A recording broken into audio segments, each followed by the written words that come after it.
오늘은 이제 이 압살롬의 쿠데타, 왕이 자기 아버지였죠, 다윗. 그래서 왕권을 찬탈하기 위해서 아버지를 상대로 해가지고 쿠데타를 일으켜서 그 다음에 그 결과가 어떻게 되는지 요 스토리를 전체로 봅니다. 보면서 우리가 짚어야 될 부분 짚으면서 하나님이 섭리하시는 원리가 뭔지, 그게 어떻게 나타나는지 보는 부분 요래 보면서, 그렇게 해서 요 이야기 끝까지, 압살롬이 죽어야 끝이 나지 않습니까? 그것까지 이렇게 딱 갑니다. 또 이야기 안에 어느 분이 또 마음에 근심이 확 쌓이는군요. 압살롬이 못 살아도 한 50년은 살았을 건데 오늘 이 또 밤새겠네, 그죠? 그래, 걱정도 팔자셔. 자, 거기 보면은 이제 15절에서부터 19절 이제 후세 얘기가 나옵니다. 후세가 누구지요? 후세가 누구지요? 예, 뭐 대체 자세히 모를 때는 그때는 유명한 사람입니다. 유명한 이유에 나와 있고 묻지 않겠어요, 그죠? 다윗의 친구이면서 한편 다윗의 모사 노릇을 했죠, 그죠? 그 참모 역할을, 참모들 중에 한 명의 역할을 했죠. 그래서 다윗이 후세에게 부탁한 게 있죠, 그죠? 이 쿠데타의 난에서 이걸 지금 반전을 시키기 위해서는 후세의 역할이 필요해서 좀 남아 있으면서 압살롬의 편을 드는 것처럼 해서 아히도벨이 그때의 당시의 제갈공명이었습니다. 그래서 아히도벨의 모사를 좀 막아달라. 그래서 이 부탁을 듣고 후세가 지금 압살롬의 편이 되는 것처럼 해서 여기 지금 남아있는 그 내용입니다. 그리고 거기 보니까 16절에 다윗의 친구 아렉 사람 후세가 압살롬에게 나갈 때에 그에게 말하기를 왕이여 만세, 왕이여 만세. 이 후세가 지금 압살롬을 왕으로 추대하면서 만세, 만세 하고 있는 거예요.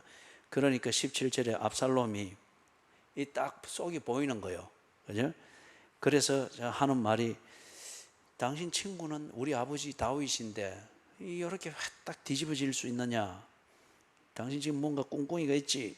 하는 식으로 17절, 18절 그렇게 17절에 그렇게 물으니까 18절에 후세가 천년덕스럽게 거짓말을 그렇게 합니다. 18절 같이 읽어봅니다.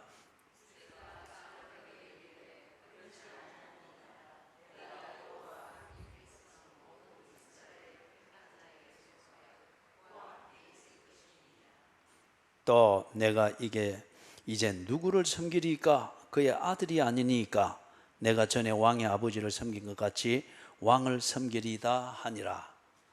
여러분들은 평소에 거짓말을 하지 않고 사는 분들인 게 오늘 이걸 읽으면서 증명이 됐어요. 18절은 후세가 거짓말하는 꿈에 대는 내용이지 않습니까? 그런데 여러분들이 읽을 때 버벅댔거든요. 이거는 여러분이 워낙 거짓말에 익숙하지 못하다 그 말이겠죠.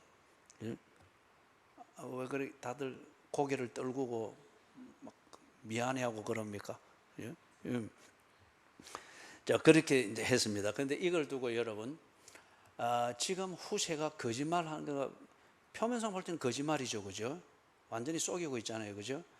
그러면은 아니 예수 믿는 사람이 이렇게 거짓말을 해도 됩니까? 이럴 때도 정직해야죠. 그럼 왜 되는 거요?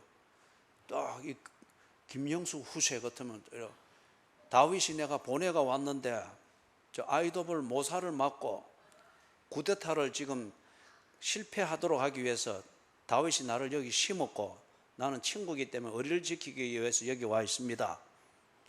정직하죠, 그죠? 이 왜 되겠어요? 뭐 궁시렁궁시렁 하지 말고 말 알아듣도록 말씀을 하시라니까. 정직은 안 되지. 언니의 말이에요. 동생이 그렇다는 거라.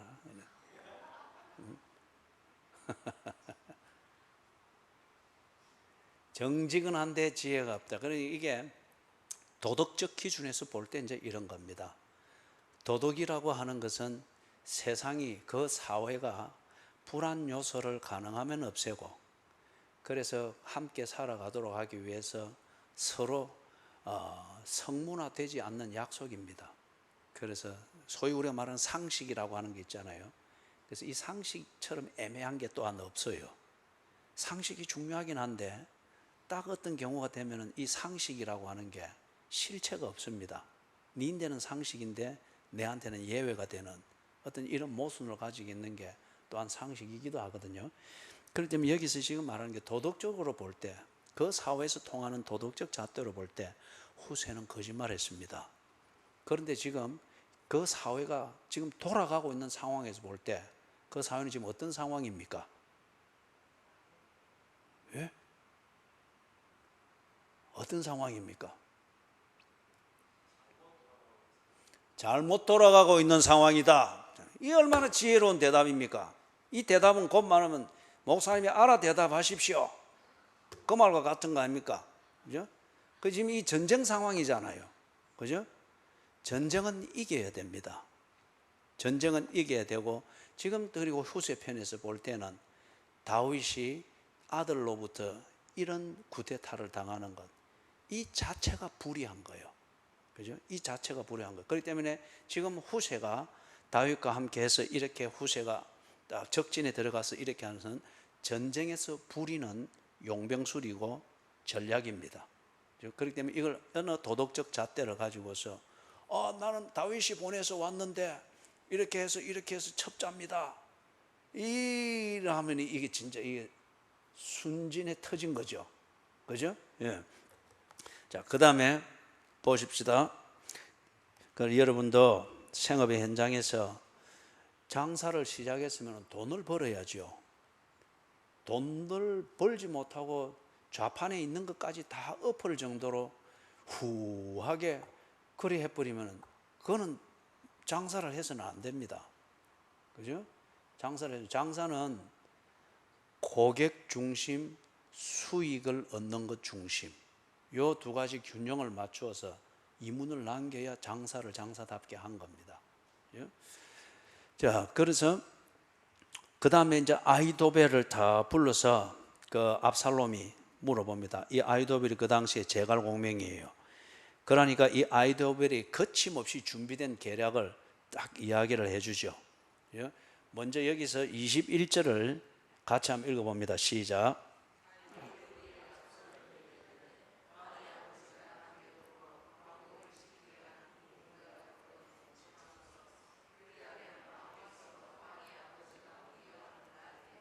온 이스라엘이 들으리니 왕과 함께 있는 모든 사람의 힘이 더욱 강하여지리이다. 옛날 고대 근동에서 첩을 많이 거느린 것, 이거는 왕의 권위와 힘을 과시하는 하나의 상징이었습니다. 첩을 많이 거느리고 하는 것. 그렇기 때문에 다윗도 어쩔 수 없이 시대의 사람으로 살아가고 있는 거죠. 하나님은 일부일처 이 창조의 질서를 분명히 주셨어요. 그런데 살아가면서 그 사회에 그냥 이렇게 적응이 되어지니까 감각이 없어지는 겁니다. 그래서 이걸 두고 다윗에게 책임을 물을 수는 없어요. 하나님은 일부일처를 했는데, 와, 다윗은 아내만 해도 4명이고 정실 부인 4명이고 그리고 이 첩들이 10명이나 되노. 그리고 어떤 사람은 질투심이 나서 그렇게 따지는 사람도 있고, 어떤 사람은 이게 일부일처 이 성경의 원리를 가지고 이건 잘못되었다 따지는 사람이 있는데, 다윗에게 죄를 물을 수는 없습니다. 왜냐하면 이 사회에 살아가면서 그렇게 적응이 됐어요. 그죠? 문화적 그러한 사물로 적응이 되어 버렸습니다. 빠마하는 게 죄겠습니까? 아니겠습니까? 예? 아니죠. 그런데 이게 60년대, 70년대에서는 우리 고신교단에서는 빠마하면 7일을 당했어요. 왜 그러느냐 하면은, 왜 그렇게 해요? 모르겠지요. 예. 왜 그러냐면 옛날에는 이게 이제 6.25 전쟁 터지고 하면서 소위 말해서 양공주들이 빠마를 하고 다녔어요. 양공주들이. 그러니까 보통 사람들이 빰하고 교회 딱 이렇게 앉아 있으면은, 그죠? 나는 딱 보면, 아, 저 머리는 버르장머리에서 했구나. 그죠? 그 서동, 반송에 있는 그 미장원 있어요. 버르장머리라고. 거기서 했구나. 이래 나는 딱 아는데, 딱 그때는 이래 딱 보면 교회에 빰하고 앉아있으면, 저 사람이야, 저 김 집사가 이제 양공주가 됐나? 이리 보는 거예요. 그렇기 때문에, 당시 문화가 그래 했기 때문에 치리했습니다. 이제 그렇게 선입관이 딱 연결되어지면서. 그런데 거기 지나고 나니까 빰하면 그리 편하거든요. 한 번만 딱 볶아 놓으면은 한 3개월은 뭐 머리 안 감고 안 빗어도 딱 털이 잡혀 있잖아요. 거기다 스프레이까지 뿌리면은, 그죠? 대구에서 새벽에 안수한다고 이제 팍 한데 앞에 쭉 서서 여집사 나와서 나는 이게 머리가 이게 형태가 흐드러지가지고 살짝 이래 올렸는데 이게 아무리 올려도 안 들어가는 거예요. 막 강력 스프레이를 뿌려가지고 바람에도 안 흔들리도록 딱 뿌려 고정이 되네. 그리고 지금 다윗의 경우가 그런 경우입니다. 아브라함도 여러 아내가 있었죠. 그런 경우예요. 시대가 그리 만들어 놓은 겁니다. 그래서 이는 개인에게 책임을 물을 수가 없고 더 각성이 될 때에 이거는 개혁이 되어져야 되는 그런 문제죠. 그래서 여러분이 또 지금 이 가운데서 속으로 쾌재를 부르면서 아, 지금 우리나라도 애인 없으면은 이거 안 통하는 사회니까 애인 한 명 가져야 되겠네. 그런 생각을 품는 사람이 없죠. 이거는 우리의 잘못된 문화예요. 이런 경우는 다윗의 시대의 이 경우는 이게 하나의 그 주류 사회의 흐름처럼 그렇게 되어 있는 것이고. 자, 그래서 이 아이도벨이 그걸 딱 주는 겁니다. 그래서 왕이 그 당시에는 많은 이 아내와 첩들을 거느리고 있으면은 왕의 권위와 부유함과 힘의 상징이었습니다. 그 다음에 아이도벨이 여기서 이걸 딱 주는 것은 그래 해서 압살롬 당신이 왕인 것을 드러내십시오. 이게 뭐냐면 뒤에 보니까 압살롬 왕 당신이 이렇게 하는 걸 보면은 다윗 왕을 따르는 자들이 굉장히 격분할 거 아닙니까? 이제 이게 여러분 뭔가 하면은 분명하게 딱 민심을 정리하라는 겁니다. 그죠? 그리고 압살롬 왕 당신이 무엇을 하는 것인가를 백성들이 보고 알 수 있도록 하라는 거예요. 그 다음에 다윗 왕 편에 설 건지 압살롬 왕 편에 설 건지 백성들이 대세를 읽고 정리할 수 있도록 당신이 드러내놓고 행동하십시오. 그 말이에요. 그죠? 그래서 그 위에 지붕에 딱 천막을 짓고 그래 했다. 이런데 이게 뭐 압살롬이 하루를 지나는 그런 게 아니죠. 그죠? 그러면서 쭉 거기서 이제 생활을 하면서 백성들이 그것을 보고 짐작해 하는 것이죠. 그래서 딱 대세를 지금 정리를 하는 이것으로 아이도벨이 지금 계략을 딱 보여준 거예요. 혁명을 하려면 분명히 해야 된다. 참 아이도벨이 뛰어나죠. 이 면에서는. 자, 그런 다음에 17장으로 이제 넘어와서 이제 또 보니까 이게 반전이 일어납니다. 압살롬에 의해서 17장 5절 같이 읽습니다. 압살롬이 이르되 아렉 사람 후세도 부르라. 우리가 이제 그의 말도 듣자 하니라. 이런 경우가 아니거든요. 압살롬이 아이도벨을 절대 신뢰하고 그리고 아이도벨의 계략은 그 당시에 최고입니다. 그런데 지금 이 상황에서 압살롬이 그럴싸한 선택 두 가지를 자기 스스로 만들고 있는 거예요. 여러분, 최선으로 보이는 또는 최고로 보이는 선택이 두 가지가 있으면 이미 그것은 재난입니다. 그죠? 최고는 하나입니까? 두 개입니까? 세 개입니까? 그래 해야 최고죠. 그죠? 그러면 최선은 하나입니까? 두 개입니까? 세 개입니까? 예? 최선. 아니, 최고나 최선이나 똑같은 거죠. 그죠? 최선의 길이다. 이게 하나님의 응답이다. 그럼 그건 딱 하나입니다. 하나인데 언제나 보면 우리는 보험 드는 이 문화가 몸에 배이가지고 하나님의 응답이 분명함에도 혹시 해서 보험을 또 드는 거예요. 이 보험 드는 게 잘못 이 말이 아니고 요리하면 안 될까 저라면 안 될까 자기 잔머리를 자꾸 갖다 붙이는 거예요.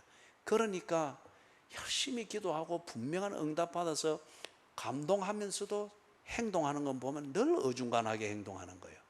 늘 어중간하게. 그죠? 자기 잔머리를 자꾸 갖다 붙이니까 최선이 안 되는 거라. 하나님은 최선을 주셨는데 내 잔머리를 자꾸 갖다 붙이니까, 그죠? 최선이 안 되고 늘 사람을, 그러니까 어중간하게 만드는 거죠. 이 압살롬이 지금 후세에게 어떤 마음이 있는지, 후세의 계략도 듣고 싶은 마음이 생긴 걸 부르라. 이리 되면은 선택이 딱 생기는 거죠. 선택이. 이럴 때 이 참 곤란해집니다. 그래서 압살롬이 제시하는 그 계략은 밑에 이제 쭉 나오는 것을 보는데, 후세가 이때 참 말이 달변입니다. 아주 이때는 논리가 맞기 때문이라기보다 가만히 여러분이 5절 이하에서 후세에 하는 이야기를 쭉 읽어보라고요. 굉장히 감성적입니다. 그리고 선동적입니다. 여러분, 이 선동은 무서운 겁니다. 선동은 무서운 거예요. 그죠? 뭐 이 교인들도 보면은 자주 그러잖아요. 우리가 교회를 사랑해야 됩니다. 또는 하나님의 영광을 위해서. 다 감동적인 얘기죠. 근데 그거로만 끝나면 그건 선동이에요. 교회를 사랑하기 때문에 그래서 어떻게 하겠다는 겁니까? 하나님의 영광을 위하여 살아야 됩니다. 감동적입니다. 그래서 당신이 어떻게 하겠다는 겁니까? 그래서 우리가 이렇게 합시다. 이런 희생을 합시다. 이런 헌신을 합시다. 이걸 위해서 우리는 이런 것을 정리하고 이런 걸 위해서 우리는 여기에 집중합시다. 뭔가가 행동이 나와야죠. 그죠? 그런데 지금 이제 후세에 이 계략을 다 펼치는 걸 보면은 굉장히 선동적입니다. 여기에 지금 압살롬이 그대로 솔빵 넘어갔습니다. 11절을 보세요. 같이 읽습니다. 시작.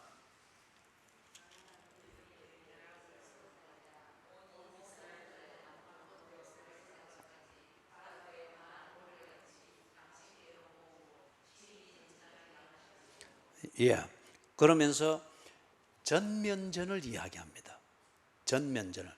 지금 아히도벨은 속도전을 이야기해서 게릴라전을 가지고서 다윗을 빨리 추격해서 없앨 것을 이야기하는데, 그런데 이 후세는 딱 정반대로 전면전을 펼쳐야 됩니다. 제대로 된 전쟁을 해서 뿌리를 뽑아버려야 됩니다. 이걸 아주 선동적이고 감동적으로 감성에 호소하듯 딱 이렇게 하는 거예요. 지금 압살롬은 이거 뭔지 기분이 업돼 있잖아요. 사기가 충천해 있잖아요. 그죠? 여기에 감정을 다 부추기니까 그것도 이게도 전면전, 정상적인 전쟁을 해서 정면 승부를 해서 딱 이기면 포음도 나잖아요. 후세가 이걸 딱 이야기하는 거예요. 만약에 이렇게 되면은 다윗에게 어떤 이점이 있을까요? 예? 그렇죠. 시간을 벌게 되고, 두 번째는 다윗은 전쟁에 있어서 베테랑 중에 베테랑입니다. 특히 이 전면전을 하는 데 있어서는 압살롬은 경험이 없어요. 다윗은 전면전과 게릴라전을 지금 수년 동안 하면서 나라를 이만큼 키워놓은, 그죠? 명장 중에 명장입니다. 전술을 펼치는 그거다. 그러면은 다윗은 경험을 해서 검증되어진 전술이 몇 가지가 있고, 자기 부하들은 그 전술에 다 일사불란하게 움직이도록 훈련이 되어 있는, 즉 로마의 카이사르에게 있어서 제11군단, 제10군단입니까? 제10군단처럼 다 일체가 되어 있는 군인들이 있습니다. 그런데 압살롬은 이 구테타를 위해서 급조된 세력입니다. 그런데 후세가 이걸 딱 해주니까 압살롬이 거기에 솔깃 넘어갔습니다. 14절 같이 읽습니다. 압살롬과 온 이스라엘 사람들이 이르되 아렉 사람 후세의 계략은 아히도벨의 계략보다 낫다 하니, 이는 여호와께서 압살롬에게 화를 내리려 하사 아히도벨의 좋은 계략을 물리치라고 명령하셨습니다. 지금 압살롬과 후세 사이에서 이루어지는 이 일이, 연극으로 치면 무대 위에서 이 둘이 지금 나와서 다 이리로 가는데, 요 둘의 전체를 지금 다 대사와 행동과 그 다음에 연극에 흘러가는 이 줄거리, 요거는 딱 보니까 딱 무대 전체를 지배하고 있는 연출자가 대사를 주고 대사대로 이렇게 움직이고 저렇게 움직이고 하는 어떤 이런 다 광경이에요. 하나님께서 모든 걸 다 지배하고 있는, 요걸 지금 보면서 이 한 역사의 한 면을 만들어 가고 있고 개입해서 간섭하고 있는, 이걸 지금 14절에서 신중하게 딱 보여주고 있습니다. 신중하게. 안 그런 다음에야 압살롬이 이런 치명적인 실수를 할 리가 없거든요. 그런데 지금 이게 정말 계략 중에 전략 중에 전략이라 홀빵 믿어버리고 넘어가 버린 거예요. 그죠? 그 다음에 이제 여기 딱 보니까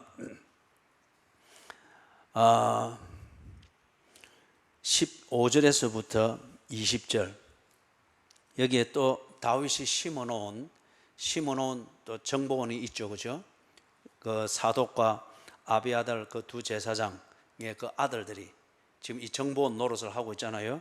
그런데 압살롬이 구테타 세력이 차지한 이 예루살렘 성에 얼마나 이 검색을 철저히 하는지 들어갈 수가 없어서 성 밖에 지금 머물고 있다가, 그런데 성 밖에서 이 소식을 안에서 전해주면 듣고 다시 또 다윗한테 전달해주고, 그리고 성 밖에 머물고 있는데, 그런데 이 압살롬 쪽 사람에게 들켰습니다. 혐의가 딱 잡혀진 거예요. 그래서 지금 이걸 이제 급히 도망가면서 숨는데 17절, 18절 같이 읽습니다. 시작.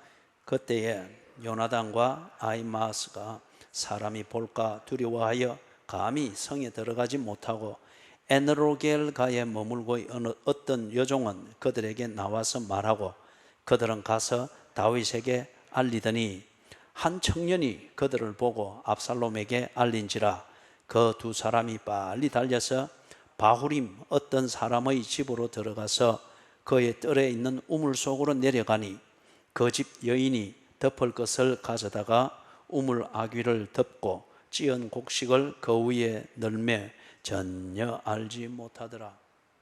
숨겨주었습니다, 이 여인이. 이걸 보니까 구약에 또 다른 어떤 여인이 생각납니까?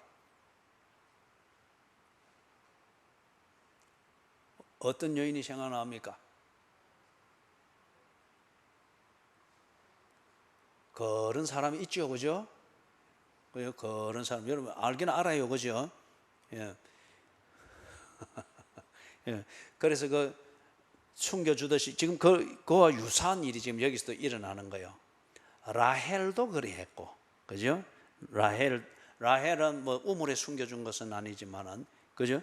자, 그런데 숨겨준 여기에 더해서 이 여인이 무엇을 하는가 보니까 20절에 천연덕스럽게 또 거짓말을 합니다. 이 첩보를 듣고 이 청년이 와서 보고를 했죠. 그러니까 급히 경찰에 해당되어지는 군인들이 나가가지고 잡으러 갔습니다. 잡으러 딱 갔는데 현장에 없는 거예요. 그리고 우물에는 곡식 널어놓고 이렇게 말린다고 이래 해놓으니까 전혀 눈치를 채지 못하고 이 여인에게 물어봤죠. 이런 사람 못 봤나? 봤습니다. 어디 있노? 저쪽으로 가던데요. 저쪽이 어딘데? 벌교일 겁니다. 그래서 이 천연덕스럽게 거짓말을 했어요. 그죠? 그러면은 그래 해가지고 이 두 사람이 살았습니다. 살고 가지고 있는 정보를 가지고, 이 결정적인 정보였어요. 급히 다윗에게 가가지고 이 밤에 빨리 도망하소서. 저기서 아이도벨의 계략을 받아가지고 지금 유격대가 쫓아나와서 추격할 수도 모릅니다. 빨리 도망하소서. 아주 중요한 정보였죠. 그렇게 해서 다 안전하게 요단강을 건너가게 됐습니다. 다윗과 그들이. 자, 그러면은 여러분 이제 판단해 보십시오. 이 여자가 거짓말을 한 거는 후세가 거짓말한 것보다 더합니다. 그죠? 후세는 전쟁의 상황에서 전략이었습니다. 그죠? 그럼 이 여자는 한 거짓말을 어째야 되겠습니까? 지금 우물 속에 숨가놓고 저쪽에 벌교로 가던데요. 이래 가서 보내버린 거예요. 이거 왜 됩니까? 거짓말하지 말아 했는데 거짓말 했으니까 이 불러다 치리를 해야 되네.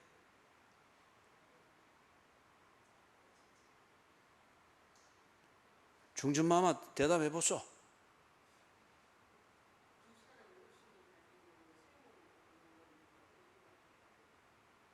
요가 중전마마인데 말씀 잘 하셨어요. 일단 우리가 도덕적 잣대를 가지고 갖다 댈 때에, 이 세상에서 우리가 말하는 도덕적 잣대를 가지고 갖다 댈 때에 방금 오건사님이 이야기했던 게 더 우위에 있습니다. 도덕은 사람의 목숨을 지키기 위해서 있는 것인데, 그죠? 그런 때에 이 거짓말한다, 거짓말하지 않는다, 어떤 이런 문제를 가지고 사람이 거기서 무고한 사람이 댕강댕강 죽어버린다, 이럴 때 이는 있을 수 없는 거죠. 그죠? 그런 면에서 그것을 이야기할 수 있습니다.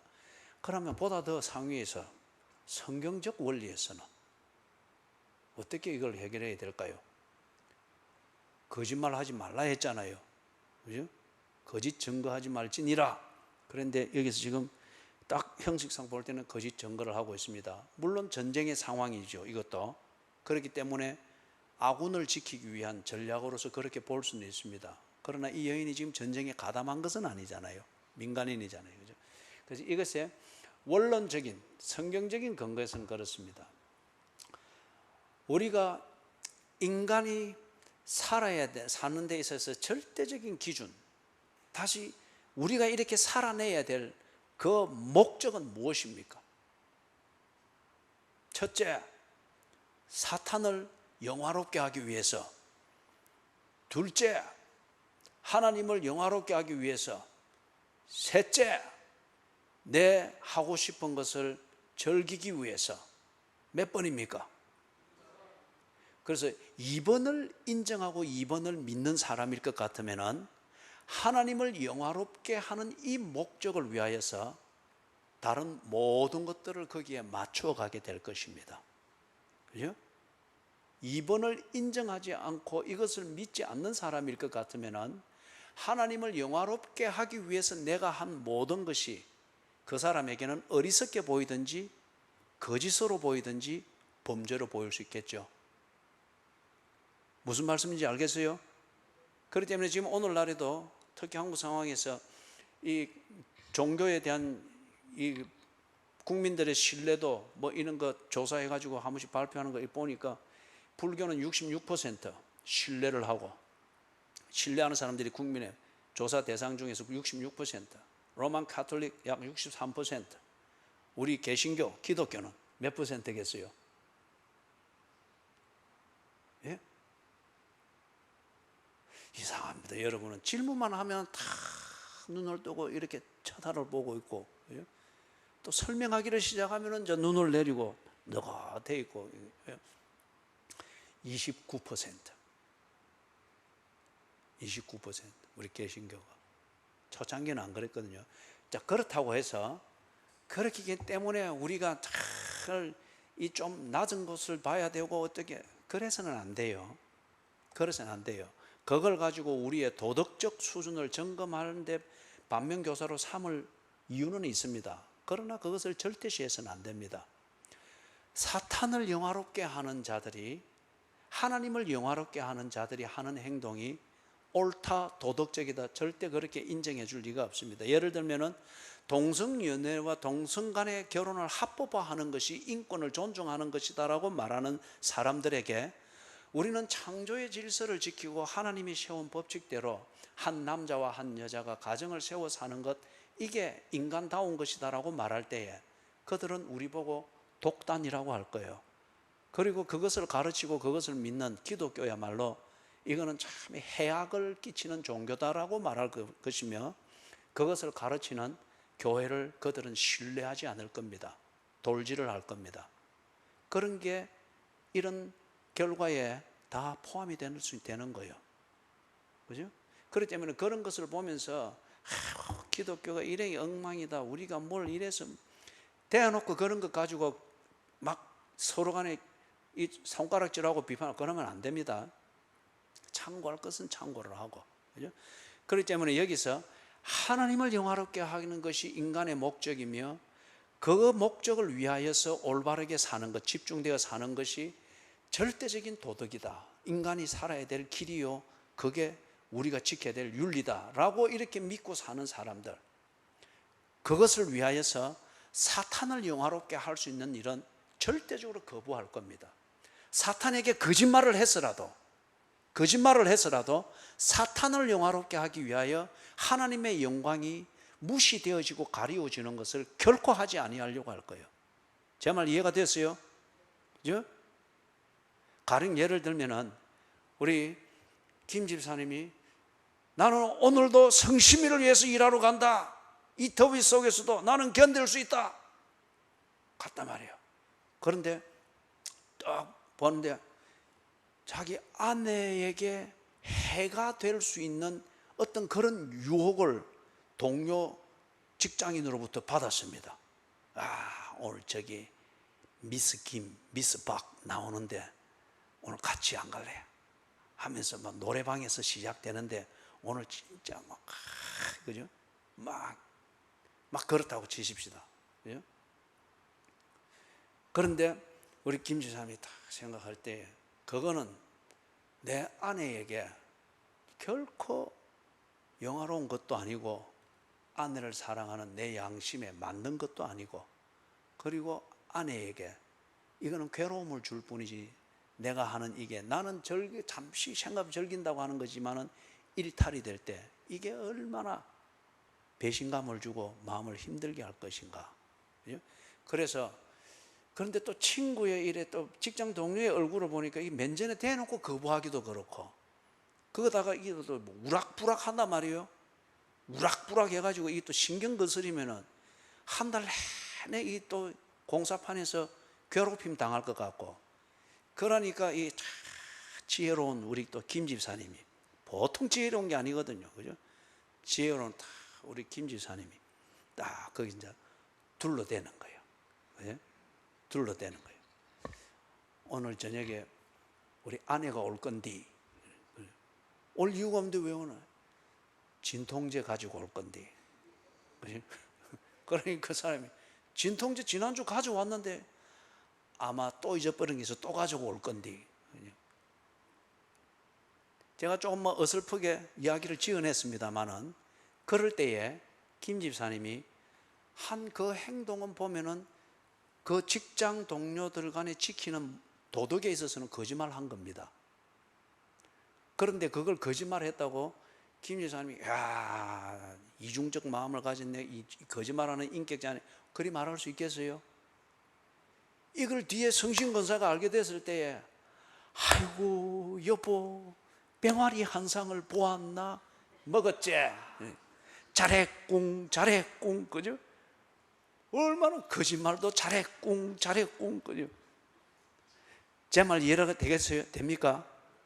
하나님의 영광을 위하여 사는 것이 인간의 목적이며 그것을 위하여 사는 것이 인간의 도리다라고 믿는 자는 사탄에게 거짓말할 수 있습니다. 사탄에게 갖다 바칠 수가 없어요. 사탄의 손에 들어가는 것은 어떻게든지 막으려고 합니다. 무슨 말인지 아시겠죠? 그죠? 그렇기 때문에 이게 그들의 세상에 사탄의 권세가 지배하고 있는 이 사회에서 만들어진 도덕에서 볼 때 이 여자는 거짓말을 했습니다. 그 사회의 법으로 거짓말을 한 사람으로 취급당할 수 있습니다. 그러나 하나님의 뜻을 이루는 데 있어서, 하나님의 영광을 나타내는 데 있어서 이 여자는 할 일을 했습니다. 그죠? 할 일을 했습니다. 자, 이걸 우리가 남용해서는 안 되겠죠. 그죠? 남용해서는 안 되겠죠. 핵심은 이거예요. 하나님의 영광을 위하여서. 그랬기 때문에 내 일신상의 유익과 편리함과 위기를 우선 넘기기 위해서 사탄에게 갖다 바쳐가면서까지 살아남으려고 하는 것을 거부할 수 있어야 된다. 지금 그게 핵심입니다. 그래서 라헬의 경우도 그런 것이고, 지금 이 여인의 경우도 그런 것이고, 후세의 경우도 그런 것이고, 그죠? 내가 사회에 도덕의 화살을 맞아서 엉망진창이 돼서 왕따가 될지라도 나는 사탄에게 갖다 바칠 수 없다. 그리고 이 생명이 사탄의 부림을 받도록 내가 그렇게 김영수 후세가 했던 것처럼 내가 다윗이 심어서 여기 있는데요 하고 그럴 수 없다. 예? 무슨 말인지 알겠죠, 그죠? 그 핵심 성경적 원리는 그것입니다. 그 다음에 보십시다. 그래서 이제 이 아히도벨이 이걸 딱 보면서 끝난 거예요. 이 사람의 이 통찰력에서 볼 때 이거는 끝난 겁니다. 그래서 23절 같이 읽어봅니다. 시작.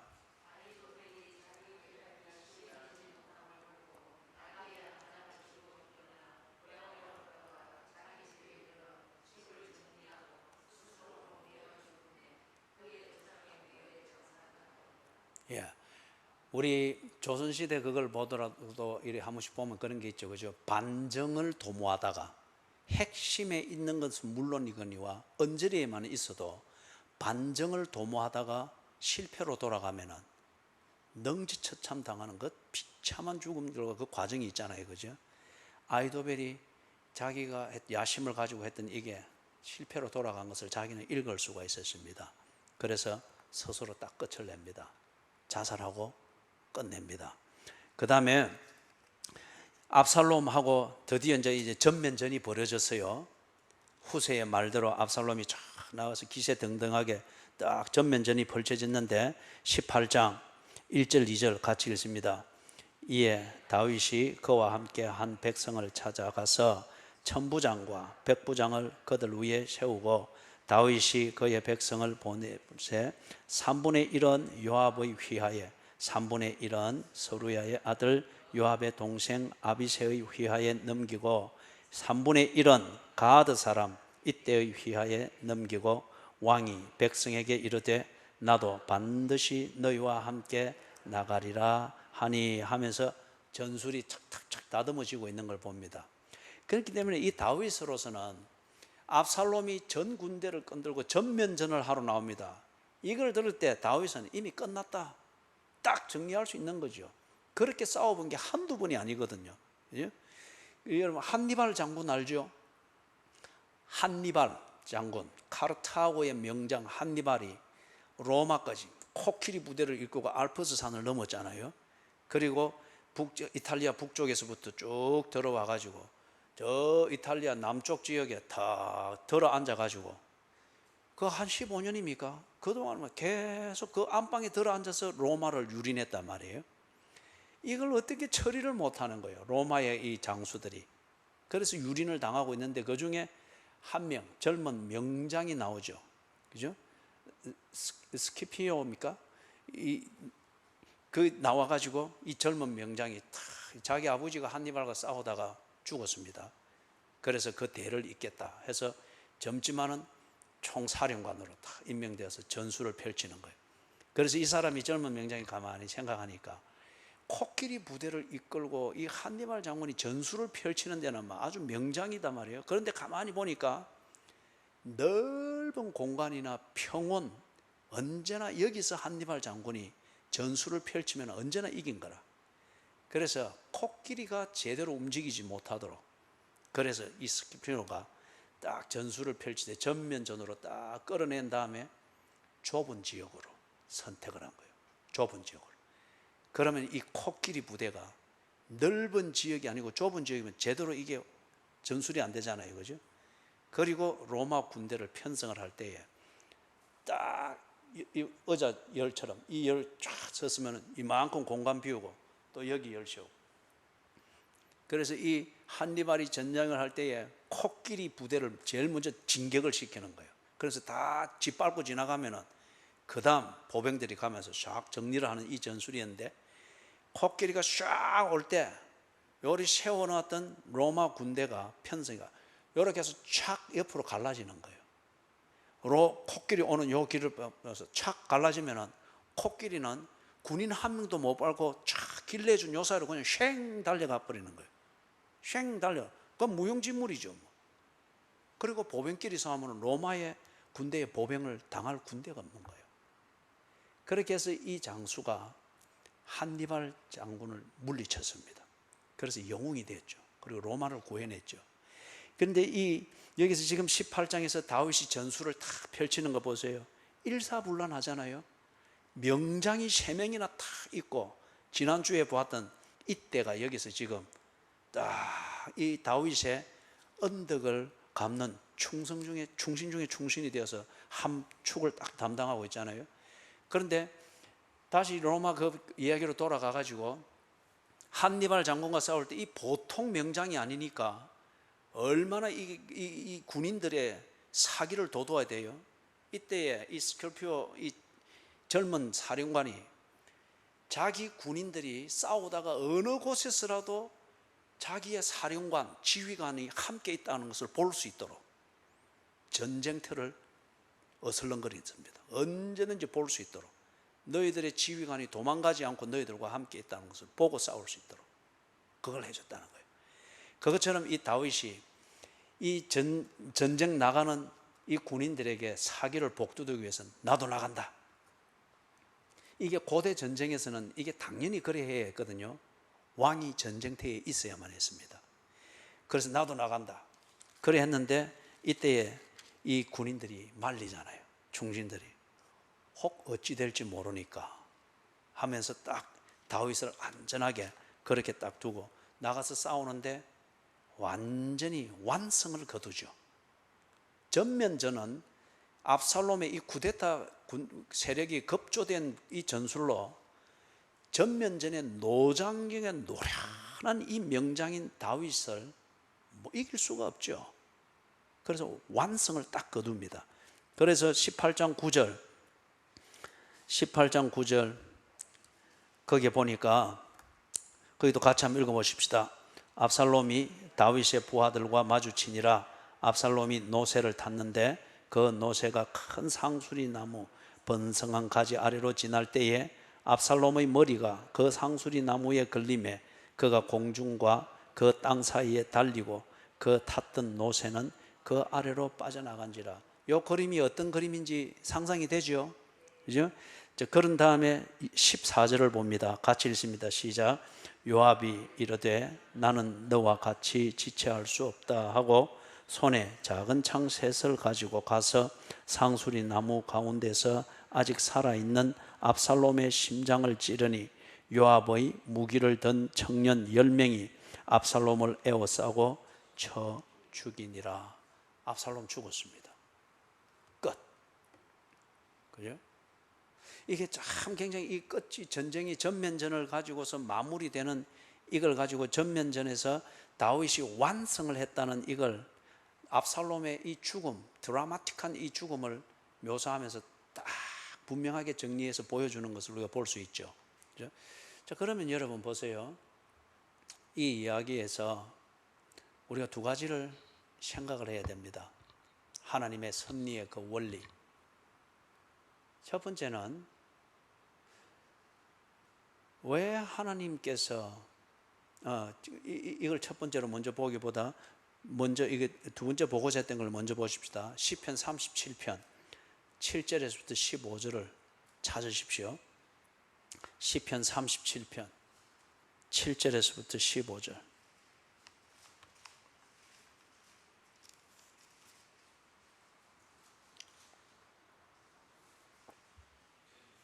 찾았습니까? 같이 읽습니다. 여호와 앞에 잠잠하고 참고 기다리라.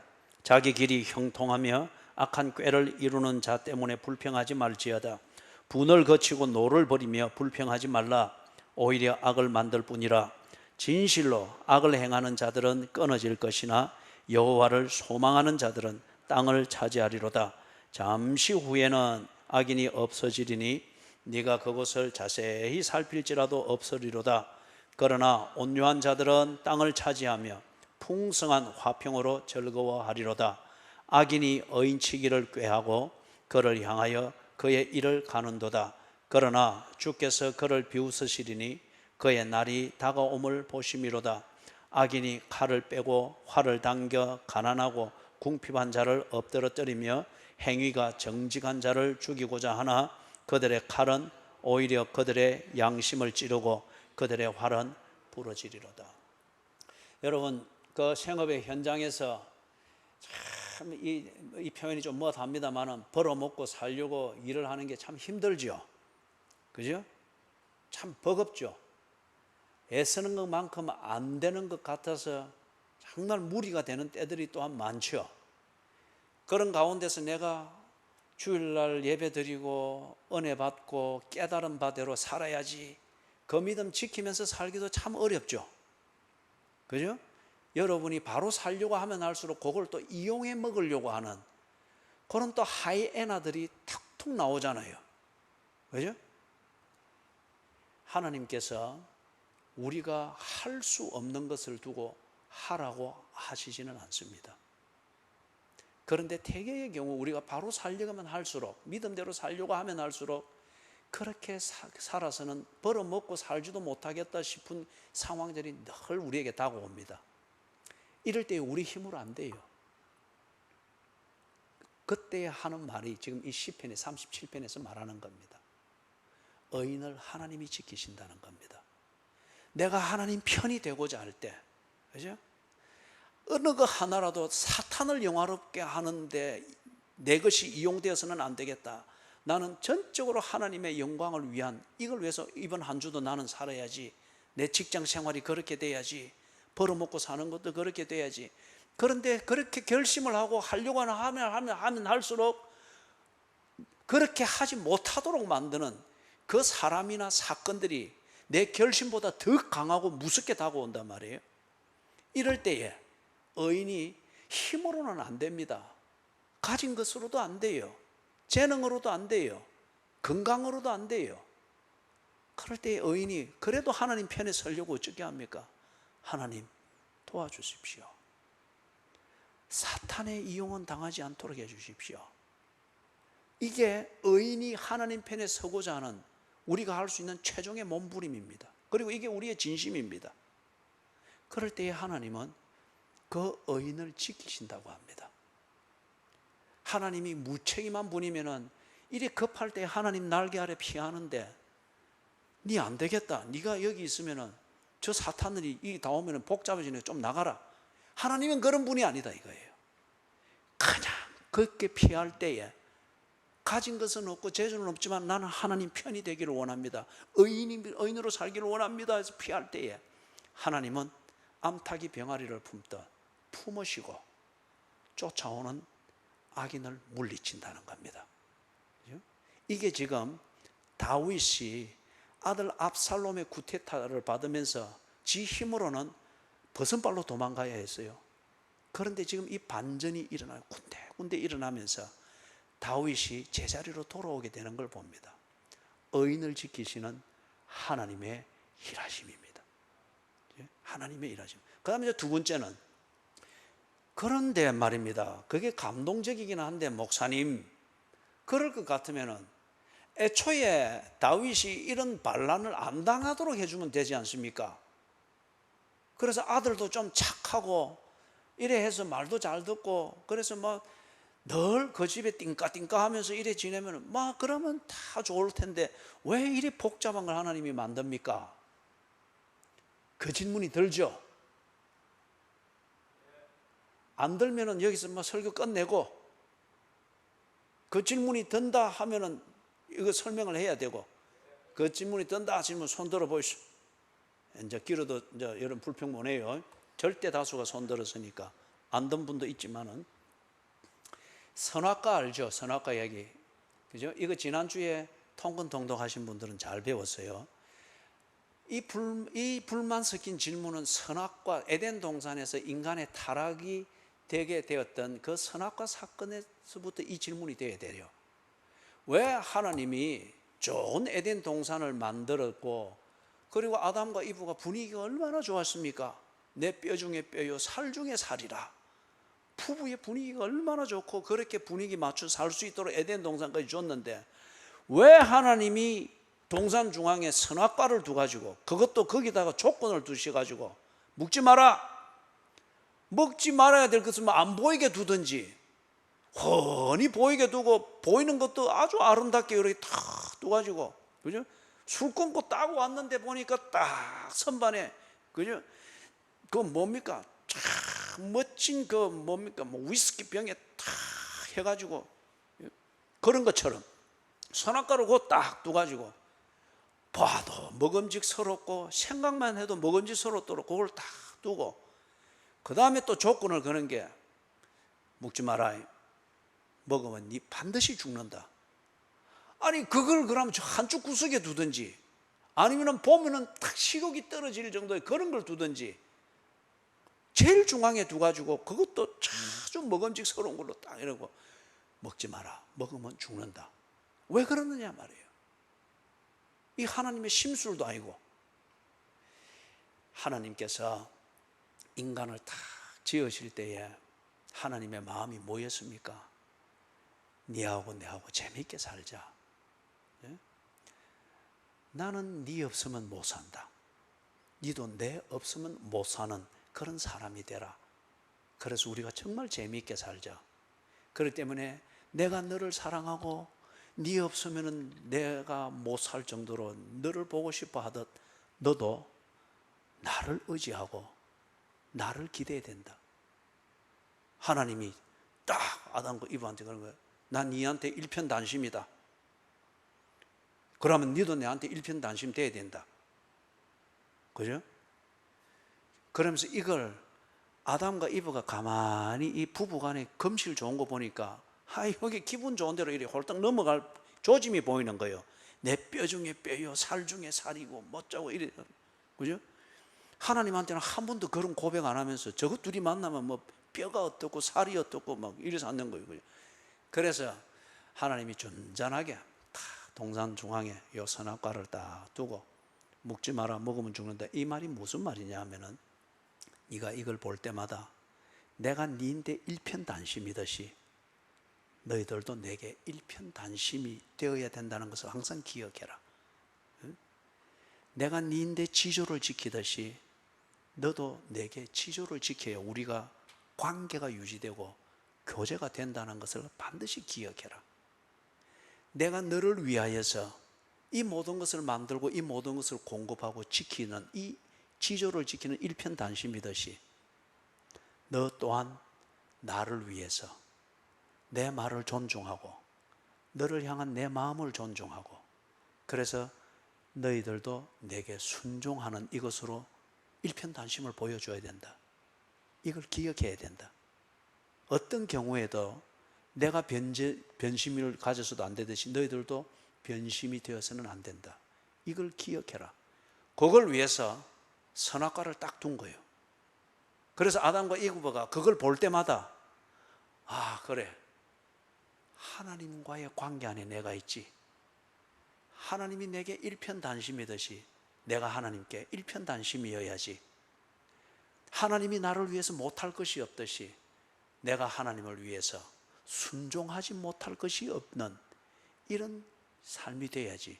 그걸 기억하도록 하기 위해서 이걸 먹는 날에는 죽는다. 즉 나와 너와의 관계를 변질시킬 때에 우리는 이미 죽은 것이다. 그걸 기억하게 하는 거예요. 그죠? 그걸 위해서 딱 두신 거예요. 그 원리가 지금 이 다윗의 이 구테타를 맞으면서 이 반전으로서 회복되어지는 이 원리입니다. 그죠? 이 과정을 통해서 다윗이 뭘 깨닫는 거예요? 다윗은 할 일이 있는 사람입니다. 아직 할 일이 있는 사람입니다. 나라를 하나님의 영광을 위해서 바로 세우고 터전을 잡아야 될 할 일이 있는 사람입니다. 그렇게 가는 가운데에 다윗의 처신부족이든지 자녀를 키우는 것에 대한 실수든지 부족 때문에 지금 압살롬이라고는 던디가 생긴 거예요. 이것을 처리할 어떤 이게 다윗에게 없습니다. 그런데 다윗에게 있는 건 뭡니까? 좀 편하면은 거짓말하고 간음하고 사람 죽이고 그리고 지 자신의 안위를 돌보기 위해서 하나님과의 관계를 이용해 먹는 이런 것이 언제든지 나왔잖아요. 그죠? 이런 다윗을 하나님이 챙겨갈 때에 때로는 성가십니다. 그러면서 이 과정을 딱 만나게 된 거예요. 이럴 때에 하나님께서 한꺼번에 딱 해서 번개치듯이 이렇게 딱 정리를 한 것이 아니라 다윗이 지가 이루어야 될 삶을 확인하고 보면서 가는 이 여정을 걸어갈 수 있게 하고, 동시에 하나님과의 관계 속에 있는 자기 자신이며 자기의 인생인 것을 똑똑히 알게 하시는 겁니다. 똑똑히 알게 하시는 거예요. 다윗이 전략을 펼치고 계략을 펼치고 하는 이것이 아히도벨에 미칠 수가 없는 거예요. 그런데 기가 막히게 이게 톡톡 되어 간단 말이에요. 그러면서 뭡니까? 자기가 다시 통치하여 나라를 세우고자 하는 이 원래의 계획이 할 수 있는 기회가 제 앞에 펼쳐지는 것을 볼 때에 여기까지 반전이 이루어지도록 하나님이 인도하셨다고 하는 이것을 인정하지 아니할 수가 없죠. 사건 하나하나를 통해서 반전이 이루어지면서 여기까지 오는 것을 볼 때에, 이럴 때에 다윗이 하나님, 이럴 것 같으면 애초에 이런 것을 당하지 않도록 해서 그냥 매끄럽게 가게 하시지 뭘 복잡하게 이래 하셨으면, 절대 다윗이 이런 설익은 불만 섞인 질문을 할 리가 없어요. 그죠? 하나님께서 나로 하여금 하나님의 영광을 위하여 사람답게 사는 이 뜻을 세우게 하시더만, 이 뜻을 위하여서 내가 살아갈 수 있도록 나를 단련하시고 나를 연단시키시고, 그리고 내게 이 기회를 열어가시는 것이구나. 이 과정을 다윗이 인정할 수밖에 없죠. 그래서 시편 37편과 같은 이 시를 쓰면서 하나님의 이 은혜를 노래하고 있고, 그리고 시편 곳곳에서 이런 하나님의 섭리를 노래하고 있는 것을 보지 않습니까? 그죠?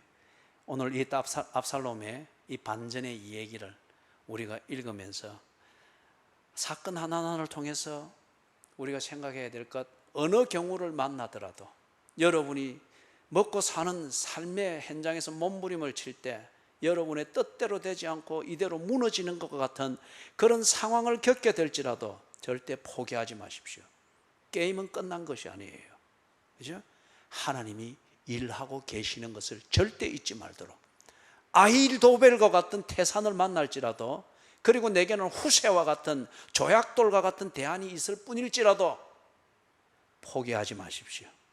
하나님이 그 조약돌을 들면은 육척 거인 골리앗도 무너뜨립니다. 이걸 우리에게 보여줬고, 두 번째, 의인 되기 위하여서 여러분의 진심, 이것 외에는 다른 재주가 없습니다. 우리가 그 진심으로 하나님의 날개 아래 피하고자 할 때, 이게 의인 되고자 하는 거잖아요. 하나님 편에 서고자 하는 것.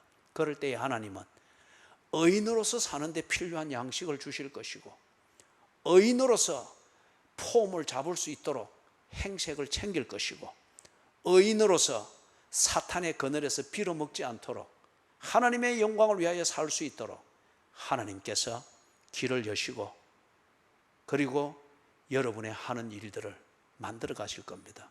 그리고 세 번째, 왜 이런 고행을 주시나? 내가 단련되어져야 될 부분이 있습니다.